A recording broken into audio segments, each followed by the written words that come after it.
reduce double taxation, unnecessary taxes, and overburdening of farmers and Kenyans in general, I would like the CS to address one question. Honorable Speaker, we have heard the ministry, actually the CS himself, taking credit that this year's finance bill has no new taxes. But I know it's credit to the Gen Z who have struck the fear of God in this government. They will not attempt to bring new taxes. What are you doing about existing taxation, Cabinet Secretary, that you found, including the housing levy, the increase in pay, and VAT on fuel, that has seen the cost of taxes on a liter of petrol exceeding the cost of the product? I thank you, Honorable Speaker. Senator Mofai. Thank you, Honorable Speaker. Mine is a supplementary question. CS Treasury. Honorable Speaker, this country has witnessed for decades some grievous disparities in distribution of environments across the country. Talk of roads, talk of water, talk of industries and so forth. So as the minister in charge of the national granary, is there any written policy that is supposed to guide you on how you are supposed to distribute the national environments? And I'm asking this, Honorable Speaker, on behalf of very many Kenyans. You find some areas have been neglected for decades. Other areas are endowed with better roads, water, and so forth and so forth. Is there any existing policy, for that matter, that a Kenyan can quote maybe from Tharaka or from Northeastern or from any other part of this country where there are no such kind of developments? What is it, what criteria do you use to determine where you are supposed to put up roads, where you are supposed to put up water, and so forth and so forth? Is there any existing policy for that matter? Thank you, Honorable Speaker. Honorable CS, you may, if in a position to respond to that question, you may, because it is not related to the primary question. The Senate Majority Leader. Mr. Speaker, I have a question to the Cabinet Secretary in regards to his response on page 6. Unfortunately, Minister, I'll have to tell you that none of these items that you have listed was done to the tea farmers. This is a topic very close to my heart, and therefore I know every single intervention that is done. In the fiscal year that you're referring to, 2023-2024, you have quoted in your response, Mr. Minister, that there was provision of processing equipments to tea cooperatives. It is now in this financial year that there's an attempt to put 3.5 billion shillings to support aging tea factories. And even that, I'm not sure whether the National Assembly Budget Committee will maintain it. So I'll have the minister check with his records and the people in the ministry whether any of this has been done, because to the best of my knowledge, there is no tea cooperative that was supported with this.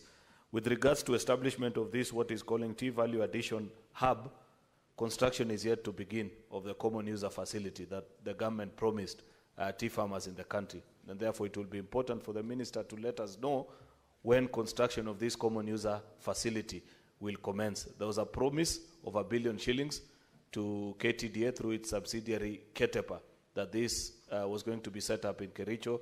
I do not know to this date, Mr. Speaker, when that facility will be available for farmers. The same can be said, Mr. Speaker, about Part C of his question, because it needs to be quantifiable. If the minister had given us the specific figure of how much that export market development the government committed to, we'd appreciate, because it is one of the interventions that we seriously need. Lastly, Speaker, just a comment to the minister, because, you know, we are representatives of people, and when there's an opportunity, I appreciate that transportation of tea to factories is VAT exempted. I do not understand, Mr. Minister, why in every finance bill, last year it had to be removed, and even in this year's proposal, transportation of sugarcane to factories is subject to VAT.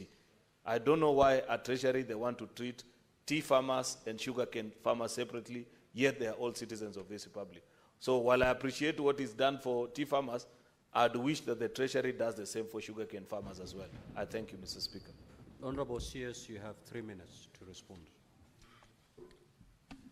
Thank you, Mr. Speaker. I'll try to be fast. Yes, it is true that we have not made major changes in taxes that would disadvantage the taxpayer or individual taxpayers in terms of reducing their disposable income. And this was a commitment. Yes, I know Senator Sifuna is attributing it exclusively to Gen Z. Partly true, partly not true. Honorable Senator Sifuna very well knows my stand on taxes. Even before I joined the cabinet or the executive, I am one person who does not believe that higher taxes would lead to more revenue or higher tax rates. And that is my stand. I've spoken about it. Maybe we share that idea with Gen Zs, but so it cannot be exclusively the Gen Z's ideas. And I think the government is also sold into the idea that now, where we have reached, we cannot go further to reduce disposable income. On housing levy, I think there is a discussion around seeing how to restructure it, because again, it has serious benefits, in my view. Quite a number of projects are coming up, but at the same time, the individual employees, those with pay slips, have complaints, which you cannot ignore. So a lot of restructuring is going on, and I am sure that more pronouncements will come in due course. On the issue of payee, again, also we are looking, actually this financial year, when we were preparing the finance bill, we even did some simulation on how to reduce the pay as you earn. But what stopped us from implementing it with this finance bill, and I think we are going to consider it in the next finance bill, alongside the reduction of corporation tax or corporate tax from 30% to 28%, we considered reducing to 28%, was the failure by KRA to meet its revenue targets. And so we thought that as we carry along with the reforms at the KRA, we should not be doing too many things at the same time. First, let us see what the reforms at KRA, in terms of automation and in terms of making it efficient, is yielding to us. Then we can now move to the next step of reducing the tax rates to increase disposable income. But it is an idea that I support, Senator Sifuna. And that also goes to the heart of fuel levy or road maintenance levy. On distribution of development across the country, yes, Senator, it is true, Mr. Speaker, that over the years since independence, that we have not been very fair and objective as a country in terms of distributing or budgetary allocations to regions. And this is what has brought the tension that we have in the country, where people believe that for you to get development, then your people should be the ones in power. And I think devolution was meant to cure this, but it's still at the same time, still it has not been fully cured.